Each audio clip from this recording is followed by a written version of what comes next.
करीब 5000 साल पहले समुद्र के बीच बसी थी एक भव्य नगरी, जहां बड़े बड़े 9 लाख से भी ज्यादा महल थे, जिसमें हीरे और सोने के साथ ही 7 और भी कई अमूल्य रत्नों से कारीगरी की गई थी। यह शहर इतनी ज्यादा वेल प्लान थी कि आज के बड़े बड़े शहर इसके सामने फेल हैं। लेकिन फिर एक दिन अचानक यह भव्य शहर देखते ही देखते समुद्र में समा गया। अब समय में आगे आते हैं। यह बात है 1983 की। गुजरात के ओखा तट के पास अरब सागर की लहरें एक अजीब सी बेचैनी के साथ किनारे से टकरा रही थी। भारतीय पुरातत्वविदों की एक टीम गोताखोरी के उपकरणों से लैस समुद्र की सतह पर खड़ी थी। किसी को नहीं पता था कि कुछ ही क्षणों बाद वे एक ऐसा दृश्य देखने वाले हैं जो इतिहास की धारणाओं को हिला देगा। जैसे ही उन्होंने समुद्र की नीली गहराइयों में छलांग लगाई, नीचे उतरते ही रेत, चट्टानों और पत्थरों के बीच उन्हें कुछ अननेचुरल दिखाई दिया, कुछ ऐसा जो किसी समय की गवाही देता था। उनका शरीर थम गया, सांसें रुक गईं और आंखों के सामने जो दृश्य था उसने इस सवाल को जन्म दिया, क्या ये वही नगरी है जिसका जिक्र हजारों साल पुरानी किताबों में हुआ है? क्या सचमुच समुद्र की गहराइयों में एक पूरा शहर दफन है? उनके सामने जो दृश्य था उसे देखकर वे दंग रह गए। बड़ी बड़ी चट्टानें, ऊंची ऊंची दीवारें जिनमें भव्य कारीगरी की गई थी, मानो पानी के अंदर पूरा शहर बसा हो। यह कुछ और नहीं बल्कि यह थी श्री कृष्ण की डूबी हुई नगरी द्वारका। दोस्तों, बहुत पहले से ही महाभारत और रामायण जैसे दिव्य ग्रंथों को मिथ यानी कि किस्से और कहानियों की तरह बताया जाता है, और उन्हीं एक किस्से कहानियों में लिखी थी इस भव्य नगरी द्वारका के बारे में, और इसे भी बहुत समय से काल्पनिक कहानी की तरह ही बताया गया। लेकिन जब 1983 में डॉक्टर एस.आर. राव और उनकी टीम ने इस नगरी को खोज निकाला, तो इसने उन लोगों को सोचने पर मजबूर कर दिया जो इसे सिर्फ मिथ मानते थे। Doctor SR. राव ने डिटेल्ड आर्कियोलॉजिकल सर्वे और रिसर्च के बाद यह कंफर्म किया कि यह वही द्वारका नगरी है जिसका वर्णन महाभारत और हरिवंश पुराण में मिलता है। तो आखिर ऐसा क्या हुआ कि द्वारका जैसी समृद्ध शहर एक ही झटके में पानी के अंदर समा गई, और रिसर्च के दौरान डॉक्टर राव और अन्य आर्कियोलॉजिस्ट को ऐसा क्या मिला जिसने उन्हें चौंका के रख दिया? तो आज की इस डॉक्यूमेंट्री में हम जानेंगे उस द्वारका के निर्माण की कहानी जिसे समुद्र की लहरों को भी पीछे छोड़ देना पड़ा था, उस श्राप की सच्चाई जिसे सुनकर स्वर्ग तक कांप उठे थे, और उस ऐतिहासिक खोज की पूरी प्रक्रिया जिसने सदियों पुरानी पौराणिक कथाओं को जमीन या कहिए समुद्र पर लाकर रख दिया। हम जानेंगे कि कैसे डॉक्टर एस.आर. राव और उनकी टीम ने समुद्र की गहराइयों में उतरकर उस नगरी के अवशेष खोज निकाले जिसे लोग सिर्फ कहानी मानते थे। हम यह भी देखेंगे कि कैसे आधुनिक काल में वैज्ञानिकों ने समुद्री तल में हजारों साल पुरानी दीवारें, स्तंभ, लंगर और कलाकृतियां खोजी जिनकी तारीखें महाभारत युद्ध से मेल खाती हैं। तो चलिए इस रोमांचक सफर की शुरुआत करते हैं, जहां पुराण, पुरातत्व और विज्ञान मिलकर उस नगरी की कहानी सुनाएंगे जो हजारों साल पहले स्वर्णिम थी, फिर श्रापित हुई और अंत में लहरों में समा गई। लेकिन उससे पहले अगर आपको वीडियो अच्छी लग रही है तो इसे लाइक करके कमेंट में हरे कृष्णा जरूर लिखें।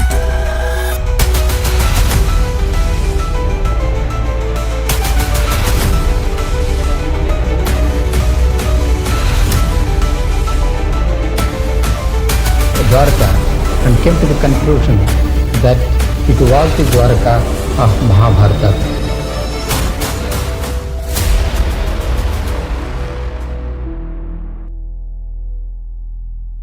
बहुत समय पहले जब मथुरा में कंस का आतंक अपनी चरम पर था, तब श्री कृष्ण ने कंस का वध कर नगरवासियों को उसके अत्याचार से मुक्त किया, जिसके बाद श्री कृष्ण मथुरा में ही बस गए।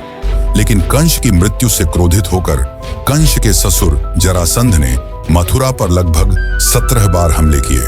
हालांकि इन हमलों में जीत श्री कृष्ण की ही हुई, पर बार बार इन हमलों से परेशान होकर श्री कृष्ण ने मथुरा छोड़कर चले जाना ही उचित समझा, और इस निर्णय ने उन्हें प्रेरित किया एक असाधारण नगरी के निर्माण करने का, जो थी द्वारका।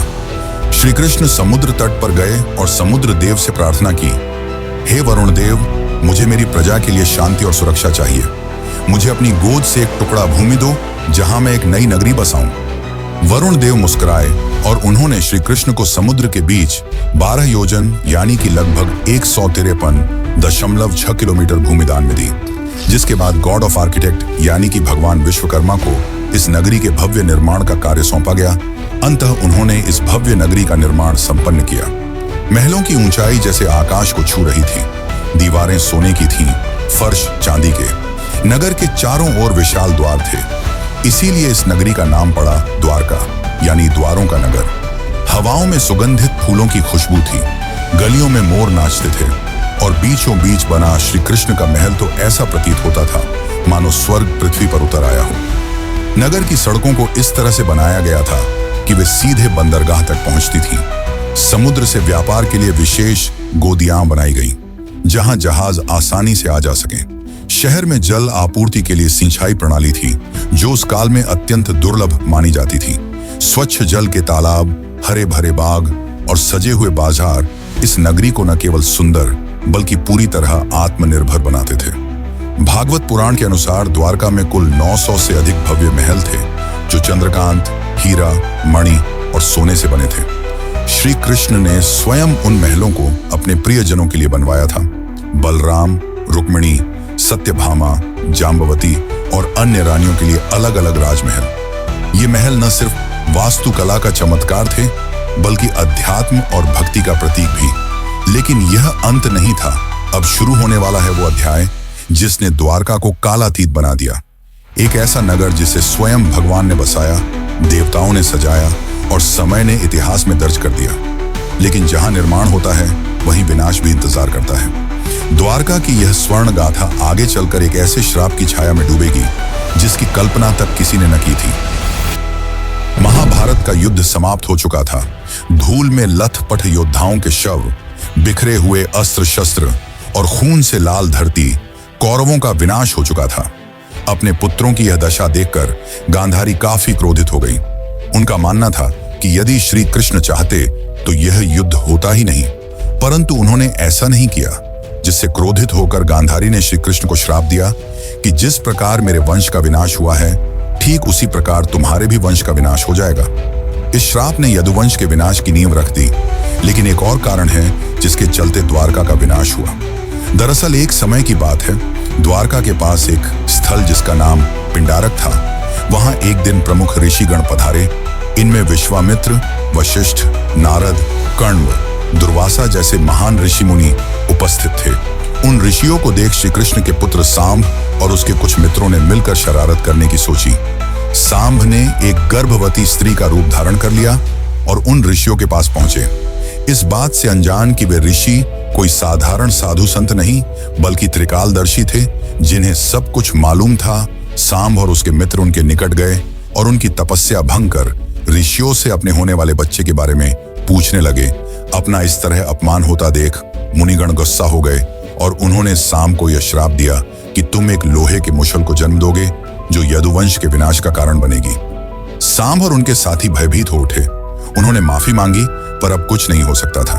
कुछ दिनों बाद वही हुआ जो भविष्यवाणी की गई थी। जब सांब सुबह उठा तो उसके कपड़ों में एक भारी भरकम मुशल मिला। यह दृश्य देख यदुवंशी चिंतित हो उठे और जब यह बात श्री कृष्ण के नाना राजा उग्रसेन को पता चली तो उन्होंने मुशल के छोटे छोटे टुकड़े कर समुद्र में फेंकने का आदेश दिया। और जैसे ही यह टुकड़े समुद्र में फेंके गए, एक विशाल मछली ने वह टुकड़े खा लिए।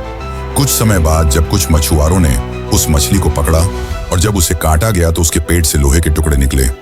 उन मछुआरों ने वह टुकड़े एक जरा नामक शिकारी को बेच दिए। अब वह शिकारी इन टुकड़ों से अपनी तीर बना रहा था और दूसरी ओर द्वारका में स्थिति धीरे धीरे खराब होने लगी थी। गांधारी के श्राप का असर दिखाई देने लगा था। जैसे जैसे समय बीतता गया, यदुवंश के लोगों में अहंकार बढ़ता गया।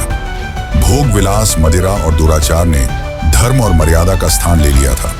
नैतिकता समाप्त हो चुकी थी। फिर एक दिन, जिसे आज भी प्रभास त्रिकाल के नाम से जाना जाता है, यदुवंश के वीरों ने समुद्र किनारे एक उत्सव आयोजित किया। शराब, घमंड और गाली गलौच ने मिलकर उस उत्सव को युद्ध भूमि में बदल दिया। वे आपस में ही लड़ने लगे। जिन हथियारों से उन्होंने युद्ध जीते थे, उन्हीं से वे एक दूसरे को मारने लगे। श्री कृष्ण समझ चुके थे कि अब विनाश निकट है, जिसके पश्चात वे वन की ओर चल पड़े और वहां एक वृक्ष के नीचे विश्राम करने लगे। तभी वहां वह शिकारी पहुंचा जिसने उस मुशल के टुकड़े से तीर बनाए थे। उस शिकारी ने श्री कृष्ण को हिरण समझकर उन पर तीर चला दी और जैसे ही तीर श्री कृष्ण के पैरों में लगी, उन्होंने यह लोक त्याग दिया और उनके मृत्यु के साथ ही पूरी द्वारका नगरी पानी में समा गई। इस प्रकार द्वारका का वह वैभवशाली अध्याय समाप्त हुआ। वह नगर जिसे स्वयं भगवान ने बसाया था, जिसने एक युग देखा था, अब रह गया केवल शास्त्रों के पन्नों में और समुद्र की खामोशी में छिपी एक अमर स्मृति के रूप में। लेकिन क्या यह अंत है? क्या हुआ श्री कृष्ण के मृत्यु के पश्चात, और क्यों श्री कृष्ण आज भी जिंदा हैं? अर्जुन ने क्या भूमिका निभाई? ये सब जानने से पहले हम ये जान लेते हैं कि आज के समय में कहानी कही जाने वाली द्वारका नगरी को कैसे खोज निकाला गया, और क्या सच में ये वही द्वारका नगरी है जो श्री कृष्ण ने बनवाई थी। तो चलिए अब जानते हैं इसका असली इतिहास और रहस्य। लेकिन उससे पहले अगर आपको यह वीडियो ज्ञानपूर्वक लग रही है तो इसे अपने दोस्तों, रिश्तेदारों और अन्य भक्तों को जरूर शेयर करें। बहुत लंबे समय तक द्वारका को सिर्फ एक पौराणिक नगरी माना जाता था। श्रीमद् भागवत पुराण, विष्णु पुराण, हरिवंश पुराण और महाभारत में इसके भव्य विवरण तो थे, लेकिन भौगोलिक रूप से यह कहां थी, यह रहस्य बना हुआ था। अधिकांश विद्वान मानते थे कि यह एक धार्मिक कथा बस है, कोई ऐतिहासिक सच्चाई नहीं। लेकिन यह सोच पहली बार 1930 के आसपास हिली, जब गुजरात के सौराष्ट्र इलाके में कुछ मछुआरों और गोताखोरों ने समुद्र के अंदर अजीब पत्थरों और ढांचों को देखने की बात बताई। यहां तक कि कुछ पायलटों ने, जो अरब सागर के ऊपर उड़ान भर रहे थे, बताया कि उन्होंने पानी के नीचे सीधी रेखाओं जैसी आकृतियां देखी हैं, जैसे कोई पुराना शहर हो। यहीं से उस राज की तलाश शुरू हुई जिसने एक प्राचीन कहानी को एक खोज में बदल दिया। फिर आया साल 1963, जब भारतीय पुरातत्व सर्वेक्षण विभाग यानी कि ASI ने पहली बार बेट द्वारका के पास खुदाई शुरू की। ये वही इलाका था जिसे स्थानीय लोग सदियों से भगवान श्री कृष्ण की नगरी मानते आए थे। खुदाई में वहां से कई प्राचीन बर्तन, मूर्तियां और पक्के ढांचे मिले। इससे ये तो साबित हो गया कि यह जगह काफी पुरानी है, लेकिन इससे द्वारका की असली पहचान अभी भी पूरी तरह साफ नहीं हुई थी। इसके कुछ साल बाद 1970 के दशक में एक और बड़ा सुराग मिला। जामनगर के सरकारी रिकॉर्ड में एक प्राचीन ताम्रपत्र का जिक्र था, जो करीब 6ठी शताब्दी का बताया गया। यह ताम्रपत्र सिंधदत्त नाम के राजा से जुड़ा था और उसमें साफ साफ लिखा था कि यहाँ भगवान श्री कृष्ण निवास करते थे। यह ऐसा पहला ऐतिहासिक दस्तावेज था जिसमें धर्म और इतिहास आपस में जुड़ते नजर आए। इससे इतिहासकारों को पहली बार यह लगा कि द्वारका सिर्फ एक कल्पना नहीं, बल्कि शायद एक खोया हुआ सच है। इसके बाद इस खोज को सही दिशा दी SR राव ने। वे ASI के वरिष्ठ अधिकारी थे और भारत के शुरुआती समुद्री पुरातत्वविदों में से एक माने जाते हैं। उन्हें महाभारत और पुराने ग्रंथों की बातों पर भरोसा था। उन्होंने उन विवरणों की तुलना आधुनिक समुद्री नक्शों से की और पाया कि अगर द्वारका सच में कभी बसी थी तो वह गुजरात के पश्चिमी तट पर ही रही होगी। इसी सोच से 1979 में भारत में पहली बार समुद्र के नीचे पुरातात्विक खोज की नींव रखी गई। डॉक्टर राव ने गोवा स्थित नेशनल इंस्टीट्यूट ऑफ ओशनोग्राफी यानी कि NIO की मदद ली और एक नई खोज का अभियान शुरू किया। यह काम आसान नहीं था। न तो उस दौर में भारत के पास अच्छे उपकरण थे, न ही आधुनिक तकनीक। फिर भी उन्होंने स्थानीय मछुआरों, गोताखोरों, पुरानी नावों और शुरुआती सोनार तकनीक की मदद से समुद्र के अंदर छिपे राज को ढूंढना शुरू किया। और इसी दौरान समुद्र की सतह के नीचे उन्हें कुछ ऐसे ढांचे दिखाई देने लगे जो किसी भी नजरिए से प्राकृतिक नहीं लगते थे। वहां पत्थरों की लंबी दीवारें थीं, बड़े बड़े खंभे थे और ऐसे लंगर भी मिले जो साफ बताते थे कि वहां कभी जहाज आते जाते रहे होंगे, यानी ये जगह एक पुराना बंदरगाह रहा होगा। लेकिन ये तो बस शुरुआत थी, असली खुलासे तो अभी बाकी थे। 1979 की खोज ने एक ऐसा दरवाजा खोल दिया था जिसके पीछे छुपी थी एक बहुत पुरानी, लगभग भूली हुई कहानी। अब 1980 का दशक उस कहानी को सच साबित करने की जिद बन चुका था और इस जिद की सबसे बड़ी वजह थे doctor SR Rao. Doctor Rao को महाभारत और पुराणों में लिखी बातों पर पूरा भरोसा था। उन्होंने उन ग्रंथों के नक्शों और विवरणों को पढ़ा, समझा और फिर आधुनिक समुद्री मानचित्रों से मिलाया। उन्हें यकीन था कि श्री कृष्ण की वो नगरी जिसे दुनिया ने बस एक कहानी मान लिया था, वो कहीं ना कहीं अरब सागर के नीचे आज भी मौजूद है। लेकिन उनका ये सफर बिल्कुल भी आसान नहीं था। उस समय भारत में समुद्री खुदाई यानी कि मरीन आर्कियोलॉजी एक बिल्कुल नया क्षेत्र था। न सरकार के पास इस काम के लिए पर्याप्त पैसा था, न वैज्ञानिकों को इस बात पर भरोसा कि समुद्र के नीचे कोई शहर भी हो सकता है। बहुत सारे लोग इस प्रयास को बस धार्मिक सोच का हिस्सा मानते थे। कई लोगों ने डॉक्टर राव से कहा, पौराणिक कथाओं को इतिहास से जोड़ने का क्या फायदा, लेकिन उन्होंने कभी हार नहीं मानी। डॉक्टर राव ने ASI और गोवा के नेशनल इंस्टीट्यूट ऑफ ओशनोग्राफी के साथ मिलकर एक समुद्री अभियान शुरू किया। इंडियन नेवी के गोताखोरों की भी मदद ली गई, लेकिन चुनौती सिर्फ यह नहीं थी कि लोग विश्वास नहीं कर रहे थे। असली मुश्किल थी टेक्नोलॉजी और संसाधनों की कमी। उस समय न तो सोनर जैसी आधुनिक तकनीक थी, न ही पानी के अंदर काम करने वाले रोबोट्स। डाइवर्स को अपने हाथों से समुद्र की सतह को टटोलना पड़ता था। 1980 के दशक में, यानी लगभग 40 साल पहले, समुद्र में जाकर खुदाई करना कोई आसान काम नहीं था। इसके लिए archaeologist, divers, oceanographers, under water photographers, historians, geologist और बहुत से टेक्नीशियनों की जरूरत होती थी। इतनी बड़ी टीम को बनाना और उन्हें काम पर लगाना अपने आप में एक बड़ा काम था। फिर भी राव ने हार नहीं मानी। फंडिंग की इतनी कमी थी कि उन्होंने अपने वेतन से टीम का खाना तक खरीदा। उन्होंने सिर्फ 800 रुपये में एक्सपीडिशन शुरू किया था, और ये भी उन्हें छोटे छोटे फंड्स इकट्ठा करके मिले थे। वह चाहते थे कि सरकार एक स्थायी समुद्री पुरातात्विक इकाई बनाए, लेकिन यह इतना भी आसान नहीं था। 1983 से 1992 के बीच राव की टीम ने लगभग 12 बार समुद्र में जाकर खुदाई की। खोज के लिए बेट द्वारका और आसपास के इलाकों को चुना गया, और फिर एक एक कर सामने आने लगे ऐसे सबूत जिन्होंने न सिर्फ भारत को बल्कि पूरी दुनिया को चौंका दिया। गोताखोरों ने समुद्र के तल से लगभग 30 मीटर नीचे 560 मीटर लंबी पत्थरों की दीवार खोज निकाली। ये कोई प्राकृतिक बनावट नहीं थी, ये इंसानों द्वारा बनाए गए शहर की दीवार थी। उसकी बनावट वैसी ही थी जैसी महाभारत में द्वारका के वर्णन में मिलती है। फिर मिले 30 से भी ज्यादा पत्थर के खंभे, जो शायद किसी महल या भवन का हिस्सा रहे होंगे। ऐसे लंगर यानी कि एंकर्स मिले, जिनसे पता चलता था कि वहां से नौकाएं चला करती थीं।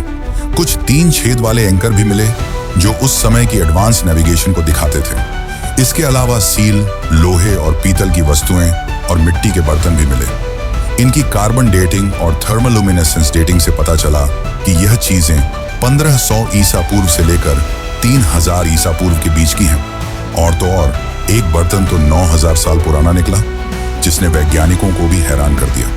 परंतु दुनिया भर के बहुत सारे इतिहासकारों ने इसे मानने से इनकार कर दिया। उन्हें यह एक माइथ रिवाइवल यानी सिर्फ धर्म को प्रचारित करने की कोशिश लगी। लेकिन डॉक्टर राव का जवाब साफ था, मैं ग्रंथों को धार्मिक किताबें नहीं, ऐतिहासिक दस्तावेज मानता हूं। जब रोम, एथेंस और बाबुल जैसे शहरों की खुदाई हो सकती है, तो द्वारका की क्यों नहीं? साल 1990 आते आते टीम को 500 से ज्यादा आर्टिफैक्ट्स, एंशिएंट हार्बर वॉल्स और एक सुनियोजित शहर के संकेत मिल चुके थे। अब यह बात लगभग तय हो गई थी। द्वारका कोई कल्पना नहीं, वह एक असली, समृद्ध और व्यवस्थित सभ्यता थी, जो समुद्र में समा गई। लेकिन अभी तो सिर्फ सतह खुली थी। असली राज तो समुद्र के और अंदर छुपा था, और वहीं से शुरू होता है अगला अध्याय। 1990 तक डॉक्टर SR राव और उनकी टीम ने साबित कर दिया था कि द्वारका सिर्फ एक पौराणिक कथा नहीं, बल्कि एक डूबी हुई सच्ची सभ्यता थी। लेकिन अब जरूरत थी और भी ठोस वैज्ञानिक सबूतों की, ताकि दुनिया भी मान ले कि भगवान श्री कृष्ण की द्वारका असली थी और वाकई समुद्र में समा गई थी। इन सबूतों से यह तो साबित हो गया था कि द्वारका सिर्फ किस्से कहानियों में नहीं, बल्कि सच में थी, और काफी ज्यादा वेल प्लान थी। लेकिन उस समय फंडिंग की कमी की वजह से इसके रिसर्च को रोक दिया गया। फिर साल 2001 में इस दिशा में एक बहुत बड़ा कदम उठाया गया। भारतीय पुरातत्व सर्वेक्षण और NIOT यानी कि national institute of ocean technology ने मिलकर एक बड़ा वैज्ञानिक अभियान शुरू किया। जगह चुनी गई कच्छ की खाड़ी और बेट द्वारका का इलाका। इस बार अभियान में सिर्फ पुरातत्वविद ही नहीं, बल्कि समुद्र वैज्ञानिक, भूगर्भ शास्त्री, नौसेना के गोताखोर, सोनार तकनीक के विशेषज्ञ और इंटरनेशनल कार्बन डेटिंग लैब्स भी जुड़े थे। इस खोज की कमान संभाली थी डॉक्टर आलोक त्रिपाठी, जो ASI के समुद्री पुरातत्व निदेशक थे, और उनके साथ थे डॉक्टर राजीव निगम, जो उस समय CSIR के मरीन साइंस प्रमुख के रूप में काम कर रहे थे। इस बार की खोज पहले से अलग थी। ये हाईटेक थी। इसमें अब सिर्फ आंखों से नहीं, बल्कि मशीनों से खोज की जा रही थी। 2001 से 2007 तक समुद्र के अंदर का पूरा हाइड्रोग्राफिक सर्वे किया गया। एडवांस सोनार और सब बॉटम प्रोफाइलर जैसे मॉडर्न उपकरणों से समुद्र की परतों का डिजिटल नक्शा बनाया गया। वैज्ञानिकों ने करीब 40,000 वर्ग मीटर का समुद्र का हिस्सा स्कैन किया और जो मिला उसने सबको हैरान कर दिया। समुद्र की गहराई में मिले ये बहुत बड़े चौकोर पत्थर के ब्लॉक जो किसी नगर की नींव जैसे लगते थे। चूना पत्थर यानी कि लाइमस्टोन के टुकड़े जो शायद किसी शानदार इमारत के अवशेष थे। टेराकोटा सील्स जिन पर पुराने चिन्ह बने थे। पुराने लंगर जो बताते थे कि यहाँ कोई एंशिएंट बंदरगाह था। साथ ही नाली और सिंचाई व्यवस्था जो दिखाती थी कि उस समय का शहर कितनी सोच समझकर बसाया गया था। अब बारी थी सबसे बड़े टेस्ट की, कार्बन डेटिंग की। सभी आर्टिफैक्ट्स को भारत और विदेश की प्रयोगशालाओं में भेजा गया और जब नतीजे आए तो वैज्ञानिकों और इतिहासकारों को भी झटका लगा। कई चीजें करीब 9,000 साल पुरानी निकली, यानी ये तो हड़प्पा सभ्यता से भी पहले की थी। कुछ टुकड़ों की उम्र 5,000 साल तक पुरानी पाई गई, जो महाभारत और द्वापर युग से मेल खाती है। डॉक्टर राजीव निगम ने कहा कि महाभारत में लिखा है कि द्वारका समुद्र से निकाली गई जमीन पर बसी थी और भूगर्भ शास्त्रियों की रिपोर्ट्स से भी यही पता चला कि समुद्र ने बाद में उसी जमीन को वापस निगल लिया। सोनर मैपिंग से यह भी पता चला कि जैसे जैसे समुद्र का स्तर बढ़ा, मंदिर और घर धीरे धीरे आगे खिसकते गए, यानी यह एक धीमा और क्रमिक डुबाव था, अचानक नहीं। ए.के. सिन्हा ASI के निदेशक ने बताया कि जमीन और समुद्र दोनों जगहों से जो अवशेष मिले हैं उनके आकार, डिजाइन और बनावट में काफी समानता है, जो ये साबित करता है कि ये सब एक ही समय और संस्कृति से जुड़े थे। फिर आया साल 2007 जब नौसेना और ASI ने मिलकर तीसरा सबसे बड़ा अंडर वाटर एक्सकवेशन शुरू किया। पंचकुई बीच के पास से शुरू हुई इस खुदाई में लगभग 2 नॉटिकल मील के दायरे में फैली हुई मंदिरों की दीवारें, महल के खंडहर और जल निकासी प्रणाली मिली। यही वो पल था जब पहली बार दुनिया ने माना द्वारका कोई कल्पना नहीं बल्कि एक सच है, एक पूरी सभ्यता जो समुद्र में समा गई। लेकिन फिर भी एक सबसे बड़ा सवाल बाकी रह गया, आखिर द्वारका डूबी क्यों? इसका धार्मिक दृष्टिकोण से तो हमने उत्तर जान लिया, अब जानते हैं वैज्ञानिक दृष्टिकोण से, और साथ ही जानेंगे आज के समय की द्वारका के बारे में। तो बने रहिए, क्योंकि हम जो आपको बताने वाले हैं वो आपको चौंका कर रख देगा। 2007 की खोजों ने यह साबित कर दिया था कि समुद्र की गहराइयों में कोई आम चीजें नहीं बल्कि एक पूरी बसी हुई और समृद्ध नगरी है। लेकिन एक सवाल अब भी रह गया था, आखिर ये नगर डूबा कैसे? क्या वाकई ये कोई श्राप था जैसा ग्रंथों में लिखा है, या फिर इसके पीछे कोई प्राकृतिक और वैज्ञानिक वजह थी? इन सवालों के जवाब ढूंढने के लिए वैज्ञानिकों ने रुख किया ओशियनोग्राफी यानी कि समुद्र विज्ञान और जियोलॉजी यानी कि भूगर्भ शास्त्र की ओर। अब तक जो मिला था वो सब प्रमाण तो थे, लेकिन अब जरूरत थी समय को मापने की, ये जानने की कि जब द्वारका बसी थी तब समुद्र में ऐसा क्या हुआ जो वो सब कुछ निगल गया। इस पूरे शोध का आधार बना सी लेवल राइज थ्योरी।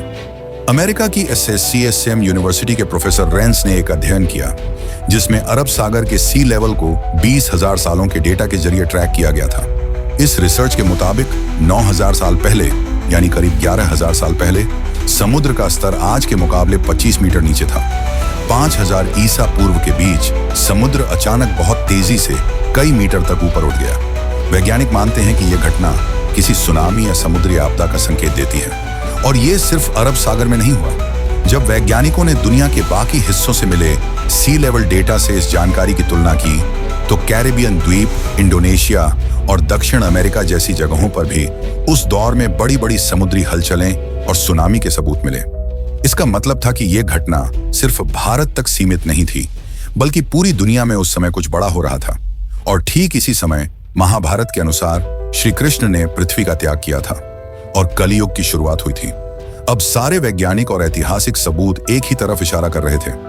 द्वारका का डूबना कोई कल्पना नहीं बल्कि एक सचमुच की ऐतिहासिक घटना थी, जिसमें प्राकृतिक आपदा, समय का चक्र और शायद कर्मों की प्रतीकात्मक कहानी सब एक साथ जुड़ गए थे। और फिर आया साल 2024 जब भारत सरकार ने इस पूरे रहस्य को दुनिया के सामने लाने का फैसला किया। 25 फरवरी 2024 को प्रधानमंत्री नरेंद्र मोदी खुद गुजरात के पंचकुई बीच पहुंचे। उनके साथ थी भारतीय नौसेना, ASI, NIOT और वैज्ञानिकों की एक टीम जो स्कूबा डाइविंग से समुद्र की गहराइयों में जाने वाली थी, वहीं जहां श्री कृष्ण की नगरी कभी खड़ी थी। ये कोई आम डाइव नहीं थी, ये इतिहास से साक्षात्कार था। जैसे ही प्रधानमंत्री समुद्र में उतरे, वहां पत्थर के स्तंभ, लंगर, मंदिर की नींव और प्राचीन दीवारें दिखाई दी। मोदी जी ने खुद समुद्र की गोद में मोरपंख अर्पित किया, जो श्री कृष्ण की स्मृति और भारत की सनातन विरासत को फिर से जीवंत करने का प्रतीक था। इसके बाद उन्होंने द्वारिकाधीश मंदिर में जाकर श्री कृष्ण और रुक्मिणी माता के दर्शन किए।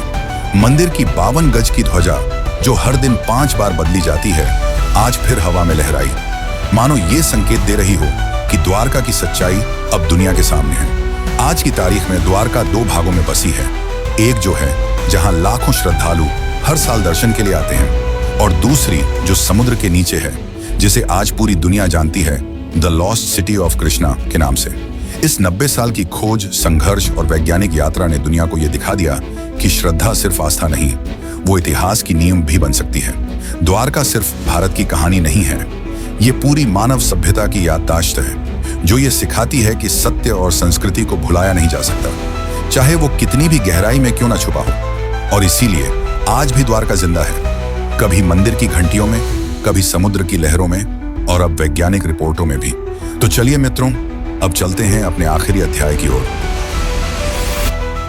शताब्दियां बीत गईं, युग बदले, राजवंश मिटे, सभ्यताएं उगती और गिरती रहीं, लेकिन समुद्र वो आज भी मौन है, शांत, गूढ़ और रहस्यमयी। उसकी लहरों के नीचे दबी द्वारका की नगरी आज भी जैसे किसी इंतजार में है, न जाने किसके लिए। शायद उसके निर्माता श्री कृष्ण के फिर से लौट आने के लिए, या शायद इस धरती के इंसानों के उस बोध के लिए जब वे केवल इतिहास नहीं, अपनी आस्था में छिपे सत्य को भी पहचानना सीखें। द्वारका कोई कल्पना नहीं थी, वो एक यथार्थ था, एक स्वर्णिम यथार्थ जिसे एक श्राप ने लील लिया, एक समय ने छिपा दिया और एक समुद्र ने अपनी गहराइयों में समा लिया। लेकिन वह सत्य आज फिर उभर रहा है, टूटे स्तंभों में, पुरातत्व की रिपोर्टों में, सोनर की लहरों में और एक राष्ट्र की आस्था में। इस पूरी डॉक्यूमेंट्री ने हमें यह सिखाया कि आस्था और विज्ञान 2 विपरीत ध्रुव नहीं है, वे एक ही सत्य की 2 राहें हैं। एक राह हमें विश्वास दिलाती है और दूसरी उसे प्रमाणित करती है। द्वारका की कहानी बस एक शहर की कहानी नहीं है, यह उस संस्कृति की कहानी है जो अपने चरम पर भी विनम्र थी और अपने अंत में भी दिव्य। यह उस ईश्वर की नगरी की कहानी है जिसने अपने जीवन से कर्म का सार बताया और अपने अंत से संयम और स्वीकृति का। और जब अगली बार आप समुद्र की लहरों को देखें, जरा ठहरिएगा। शायद किसी अगाध गहराई से आपको कोई बांसुरी की धुन सुनाई दे, शायद वो द्वारकाधीश अब भी आपको पुकार रहे हों, अपने नगर से, अपने सत्य से, क्योंकि कुछ कहानियां खत्म नहीं होती, वे सिर्फ इंतजार करती हैं दोबारा जगाए जाने का। जय द्वारकाधीश।